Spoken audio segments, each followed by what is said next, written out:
नमस्कार, मैं हूं वंदना त्यागी और आप देख रहे हैं न्यूज़ 18 राजस्थान। अगर आप गैस सिलेंडर बुक करने वाले हैं, बैंक जाने की योजना बना रहे हैं, ट्रेन का तत्काल टिकट लेने वाले हैं या फिर टैक्स रिटर्न भरना बाकी है, तो ये जानकारी आपके लिए बेहद ज़रूरी है, क्योंकि हर महीने की तरह 1 अगस्त 2026 से भी कई बड़े नियम बदलने जा रहे हैं, जिनका सीधा असर आपकी जेब और रोज़मर्रा की ज़िंदगी पर पड़ सकता है। तो आइए आसान भाषा में जानते हैं कि आखिर क्या क्या बदलने वाला है। सबसे पहले बात करते हैं एलपीजी गैस सिलेंडर की। हर महीने की पहली तारीख को तेल कंपनियां घरेलू और कमर्शियल गैस सिलेंडर के नए दाम जारी करती हैं। अगर अंतर्राष्ट्रीय बाजार में कीमतें बदलती हैं तो गैस सिलेंडर भी महंगा या सस्ता हो सकता है। इसलिए 1 अगस्त को नई कीमतों पर सभी की नज़र रहेगी। अब बात करते हैं रेलवे के तत्काल टिकट की। अगर आप रेलवे रिजर्वेशन काउंटर से तत्काल टिकट लेते हैं तो अब व्यवस्था पहले से अलग होगी। अब काउंटर पर पहले टोकन मिलेगा और उसी के हिसाब से आपकी बारी आने पर टिकट बुक किया जाएगा।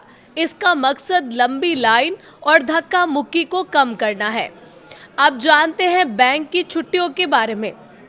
अगस्त महीने में स्वतंत्रता दिवस, रक्षाबंधन, जन्माष्टमी, रविवार और दूसरे चौथे शनिवार समेत कई दिनों तक अलग अलग राज्यों में बैंक बंद रहेंगे। अगर आपको बैंक शाखा में कोई ज़रूरी काम है तो पहले छुट्टियों की सूची ज़रूर देख लें, ताकि बाद में परेशानी ना हो। अब बात एटीएम और डिजिटल बैंकिंग की। अच्छी बात यह है कि एटीएम, यूपीआई, मोबाइल बैंकिंग और इंटरनेट बैंकिंग सेवाएं सामान्य रूप से चलती रहेंगी, लेकिन कुछ बैंक अपने सर्विस चार्ज, फ्री ट्रांजैक्शन की सीमा या अन्य नियमों में बदलाव कर सकते हैं। इसलिए अपने बैंक की आधिकारिक जानकारी ज़रूर देखते रहें। अब आते हैं क्रेडिट कार्ड पर। हर महीने की शुरुआत में कई बैंक अपने क्रेडिट कार्ड से जुड़े नियमों में बदलाव करते हैं, जैसे रिवॉर्ड पॉइंट्स, एनुअल फीस, भुगतान की शर्तें या दूसरी सुविधाएं। अगर आप क्रेडिट कार्ड इस्तेमाल करते हैं तो अपने बैंक का अपडेट ज़रूर चेक कर लें। अब बात ईंधन की कीमतों की। एलपीजी के अलावा विमान ईंधन यानी एटीएफ और अन्य ईंधन की कीमतों में भी बदलाव हो सकता है। इसका असर हवाई यात्रा की लागत पर पड़ सकता है।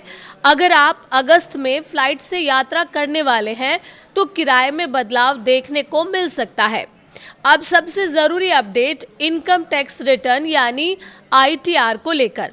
अगर आप ऐसे करदाता हैं जिन्हें आईटीआर 3 या आईटीआर 4 भरना है और जिनके खाते का ऑडिट ज़रूरी नहीं है, तो आपके लिए आखिरी तारीख 31 अगस्त 2026 है। अगर तय समय तक रिटर्न दाखिल नहीं किया तो आयकर कानून के तहत 5,000 रुपये तक की लेट फीस देनी पड़ सकती है। इसीलिए आखिरी तारीख का इंतज़ार ना करें। और आखिर में बात होम लोन और ईएमआई की। अगस्त में भारतीय रिजर्व बैंक की मौद्रिक नीति बैठक होने की संभावना है। अगर रेपो रेट में कोई बदलाव होता है तो इसका असर home loan, car loan, EMI और फिक्स्ड डिपॉजिट यानी एफडी की ब्याज दरों पर भी पड़ सकता है।